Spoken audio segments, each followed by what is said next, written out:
If we look at the description here and we scroll down to the bottom, we see this box near the bottom that says text format, and we have a selector here.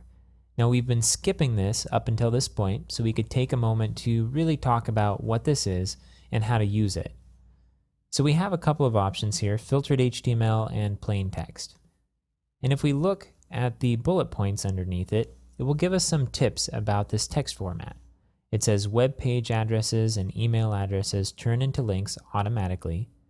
And then there's a list of allowed HTML tags, the A tag, EM, strong, cite, block quote, code, UL, OL, LI, DL, DT, and DD. And then it says lines and paragraphs break automatically.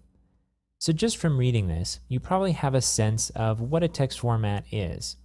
It's a way to take the content that we put inside of this box here and output it in a unique way. For example, if we have a link in the text that points to a certain page, but we haven't used any HTML around it, it says that that will automatically be turned into a link. That's pretty cool. Also, we've made a break between these two items in the text, and it says here that lines and paragraphs break automatically, which is also useful. If we were working with just plain text here, even though we have a break inside of the text area, in HTML, that break wouldn't mean anything, and so you'd see these two lines run together.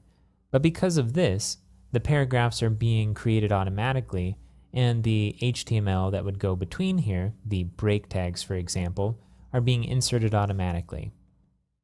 This is also doing a bit of cleanup.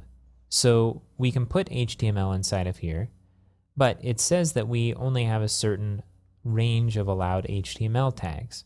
And if you look at this list, you'll notice that A is here, but our image tag is not. So what happens in this case is that any content within those tags are removed, they're cleaned out from this output. So what's the big idea? Why are only certain HTML tags allowed by default? Well, there's two roles to these text formats, one of which is enhancing the output. So for example, text containing links will get converted to the links automatically, and lines and paragraphs will break automatically. So we're enhancing the output. We're taking a certain amount of input, and we're adding some details to it to make the process of creating the content easier.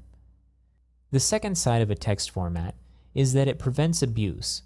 So this filtered HTML format is a text format that anybody can use on the site.